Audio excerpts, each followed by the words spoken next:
They once called him the master of Europe.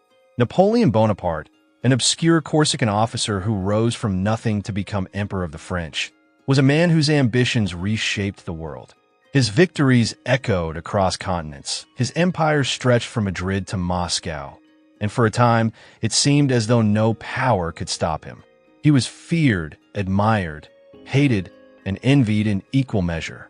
He had dictated the fates of kings, rewritten borders, and placed entire nations at his command. And yet, for all his strength, cunning, and unrelenting willpower, his final battle would not be fought with muskets or cannon fire.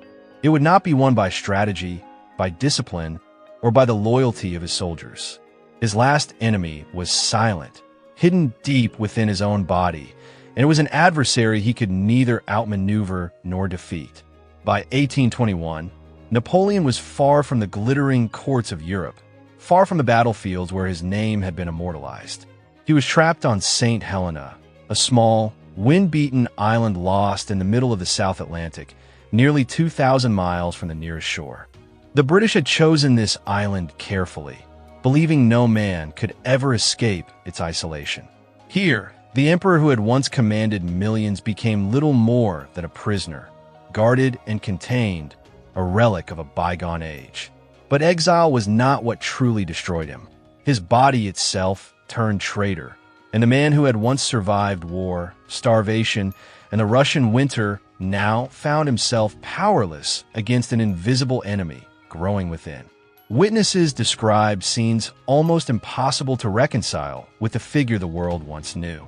Napoleon Bonaparte, the conqueror of Europe, could be seen doubled over in agony, writhing in his bed as a thick, blackish fluid spilled from his mouth, fluid so dark and granular it resembled coffee grounds.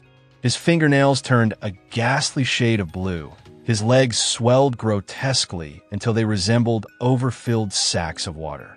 When, after his death, the physician cut open his body, the sight inside his stomach was so horrifying that even the seasoned British surgeons, men who had seen countless mangled bodies on the battlefield, stepped back in revulsion. The story most people think they know is far cleaner. Napoleon died in exile, defeated, forgotten on a remote island. That version is neat, almost poetic, the mighty brought low, the emperor undone by the passage of time. But the truth of his last weeks is not poetic. It is brutal. It is disturbing. It is the kind of truth that history prefers to hide, buried away in physician notes and eyewitness accounts, too grotesque for public retelling. Because Napoleon did not fade away quietly. He suffered. He decayed. He begged for simple comforts like sugar water. His mind, fractured by relentless pain, wandered in delirium back to the days when he commanded armies, even as his body was reduced to something less than human. What made his decline even more unbearable was the role of his doctors. The treatments of the early 19th century were not cures, they were punishments. Napoleon was dosed with mercury chloride, a poison in itself. He was bled, purged, blistered, subjected to remedies so violent that today they would be called torture. These men, sworn to heal him, only accelerated his torment. The medicine of the time stripped what little strength he had left. His body was failing, but his doctors ensured that the process was cruelly hastened. By March of 1821, Napoleon could no longer rise from his bed without help. Think of the contrast. 6 years earlier, he had staged one of the greatest comebacks in history. He had escaped from exile on Elba with barely 1,000 men, marched across France, and reclaimed his throne without firing a single shot.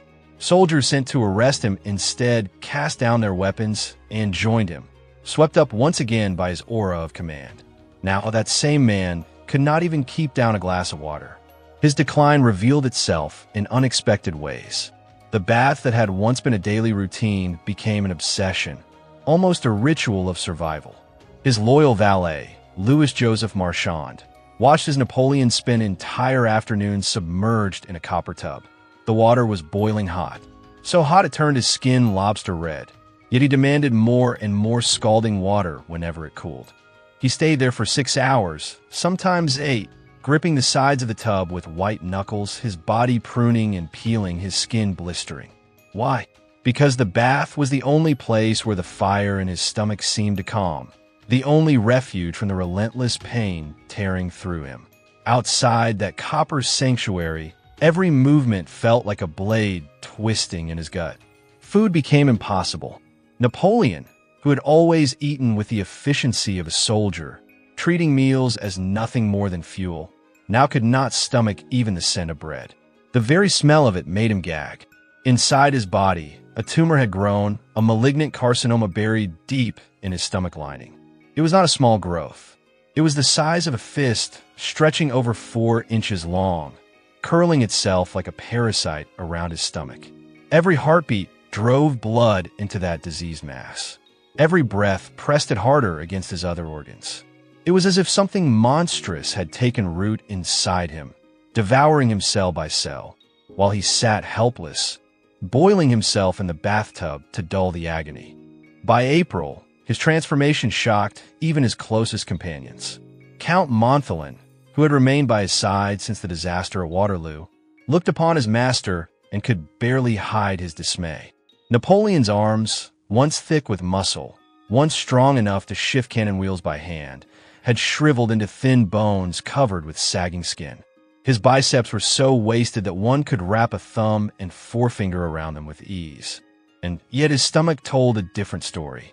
It swelled grotesquely, distended with fluid until he resembled a man in the late stages of pregnancy. He had become a skeleton with a grotesque balloon for a belly. On the rare occasions he attempted to walk, the sight was heartbreaking. He leaned backward unnaturally, forced to counterbalance the massive weight of his distended abdomen.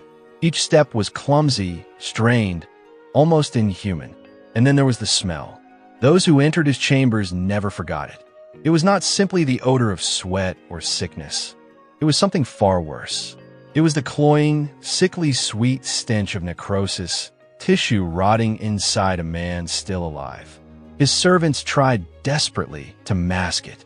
They burned sulfur, they lit sticks of incense, they sealed the windows shut because the doctors insisted fresh air would worsen his state.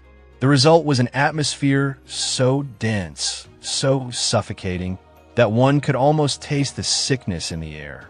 And so, this was how Napoleon Bonaparte, the man who once crowned himself emperor, who dictated the destiny of Europe, who redefined the very meaning of power, spent his last days. Not astride a horse at the head of his army, not in quiet dignity, reflecting on his life, but trapped in a failing body, consumed by a cancer that devoured him from within and tormented by the very treatments that were supposed to save him. His final battle was not glorious. It was not heroic. It was a slow, rotting agony. The master of Europe, reduced to something his loyal followers could barely recognize as human. April 15th, Palm Sunday. The air in Longwood House hung heavy, thick with sickness and silence, as Napoleon Bonaparte lay in his bed. Once, this man had been the thunder of Europe, the master of armies, the nightmare of kings.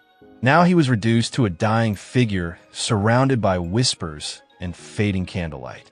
That morning, he summoned Abbé Vinali, a priest. The irony was striking. Here was the man who had crowned himself emperor, who had bent the church to his will, who had imprisoned the Pope itself, now calling for the last rites of the very faith he had manipulated for power. His words were quiet, almost conversational, as though he were simply making an observation about the weather. I know I'm dying. There is no fear in the tone, no melodrama, only a blunt acceptance. Yet even in that moment of mortality, the fire of his ego burned, refusing to go out. In the rare hours when his mind was clear, Napoleon directed his final campaign, not on the battlefield but in ink. With the same precision he once used to orchestrate marches and maneuvers, he dictated his will. Nothing was left to chance. Every word, every clause, was calculated for effect. Even in death, he wanted his enemies to feel the sting of his presence. 10,000 francs he left to Cantillon, the man who had once tried to assassinate Wellington. A gesture designed not only as a jab at his great rival, but as a statement. Napoleon was still firing shots, still fighting wars that had long since been lost. His body might have been crumbling, but his pride was untouchable. The doctors, however, had no pride left to offer him. What they offered instead was cruelty disguised as medicine. His British physician, Dr. Archibald Arnott, armed with the flawed knowledge of the early 19th century, turned to remedies that today would be called torture. When a cancerous tumor choking Napoleon's intestines left him unable to pass waste, Arnott prescribed calomel, 10 grains of mercury chloride. Mercury, a poison being fed into the stomach of a man whose insides were already dissolving. The effect was immediate and grotesque. Bertrand, one of his most loyal aides, later described what happened. Napoleon passed the largest stool he had produced in weeks, black as tar and reeking of rot and blood. It was not relief.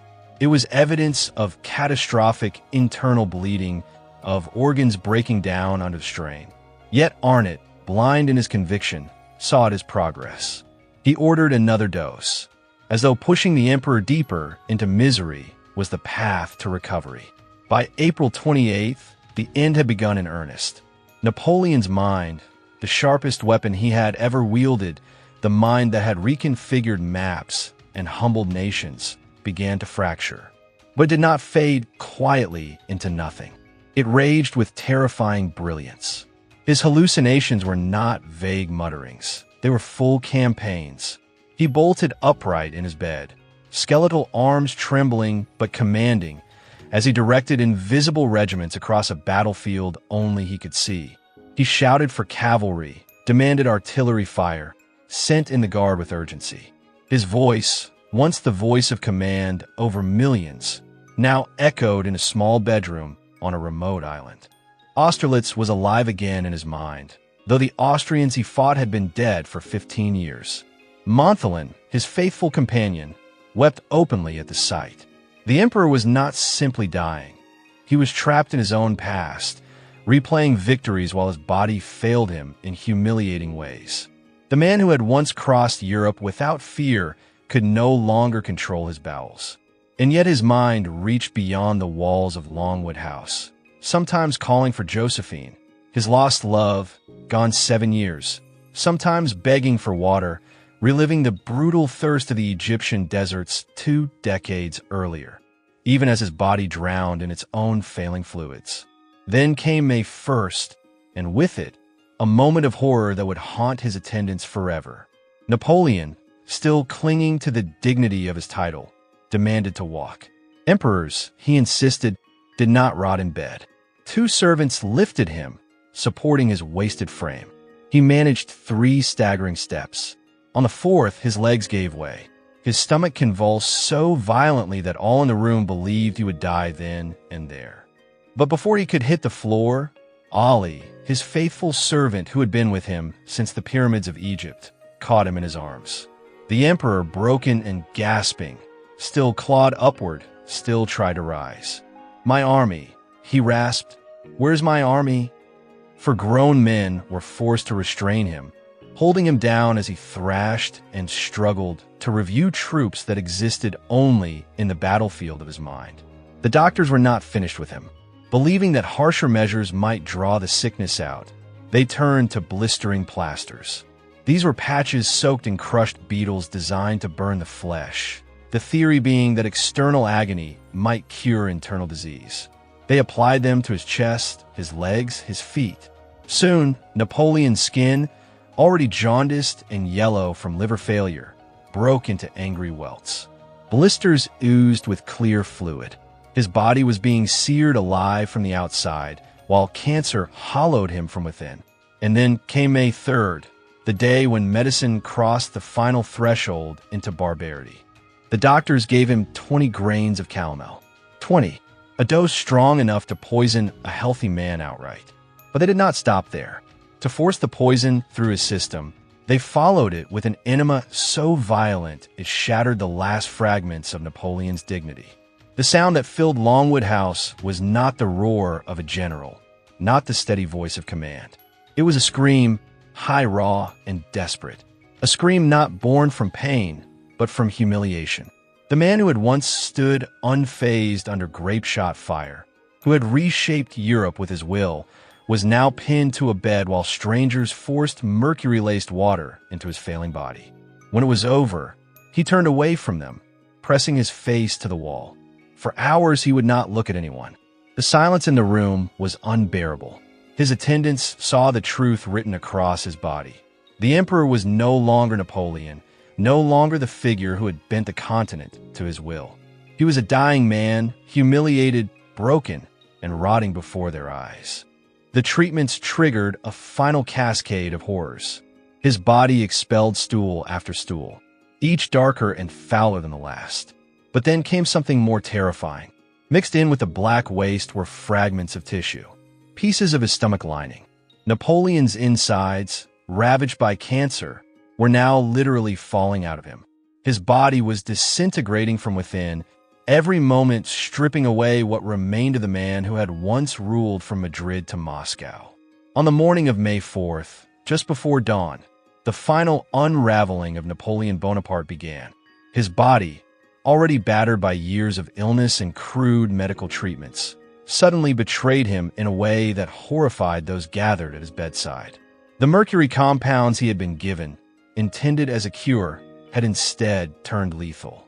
He began to vomit with such violence that the strain burst the blood vessels in his eyes, staining the whites crimson.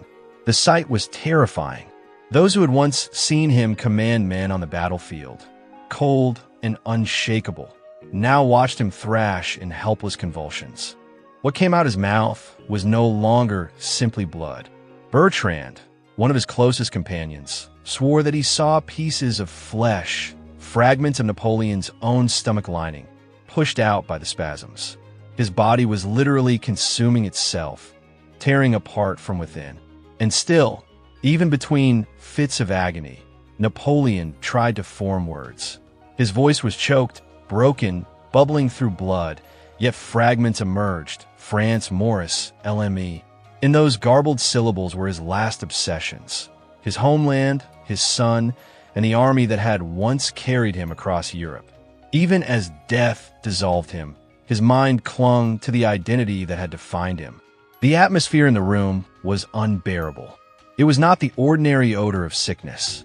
It was something worse, thick, heavy, suffocating. Witnesses described it as the smell of decomposition itself, the odor of a body beginning to rot even while it still clung to life. The tumor that had consumed his stomach had finally perforated the wall, leaving a gaping wound inside him.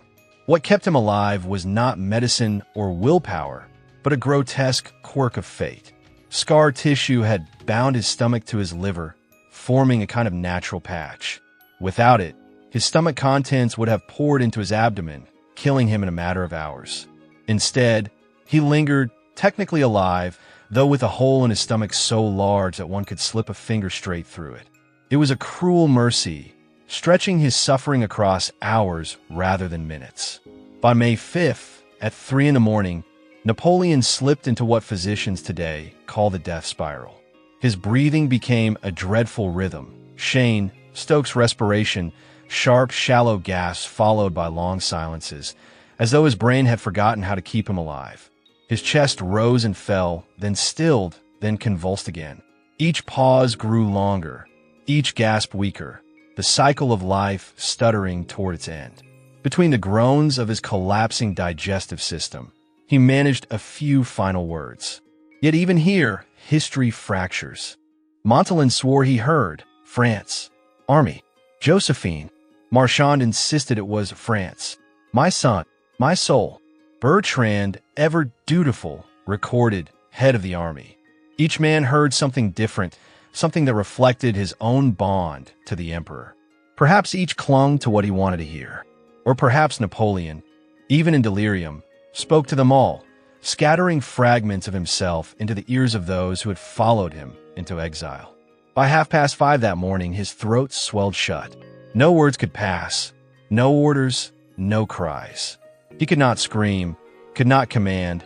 He could only produce guttural, animal-like sounds, noises dredged from the depths of his chest.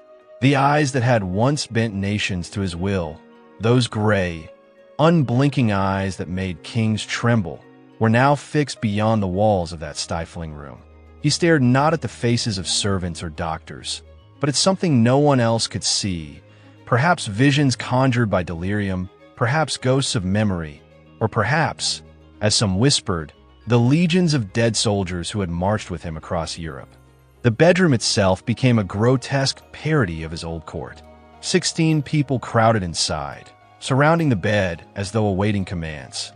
But there were no commands to give, no decrees to sign, only the spectacle of his body breaking down hour by hour. Dr. Arnott, desperate to ease or perhaps revive him, pressed bottles of scalding hot water against his bloated stomach. The reaction was immediate and horrifying. Napoleon's back arched violently. His mouth opened in a silent scream.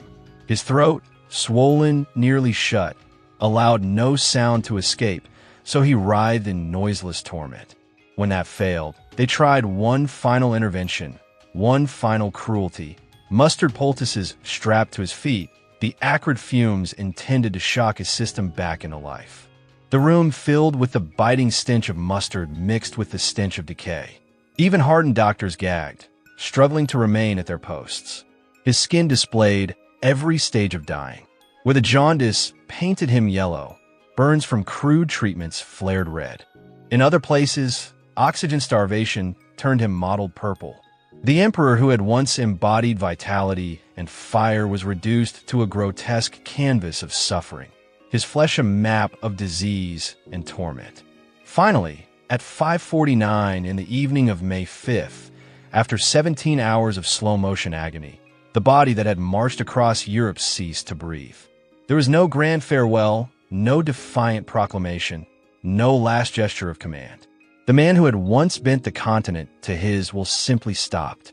The autopsy that followed revealed horrors even greater than his death. When the surgeons cut into him, the stench of cancer filled the room with such force that several physicians fled, gagging. His stomach was no longer flesh, but leather, its walls almost entirely consumed by cancer. The perforation was exactly where his doctors had predicted, near the pylorus, and Dr. Anamarchi demonstrated it by slipping his finger straight through. Worse still, small white nodules dotted his intestines, metastatic pearls strung across his inner organs. He had been dying for years, even as he dictated memoirs, dreamed of escape, and whispered of return. His body had been betraying him cell by cell, long before the end arrived. Officially, his stomach and heart were sealed in silver vessels to be buried with him. Unofficially, the surgeons scavenged.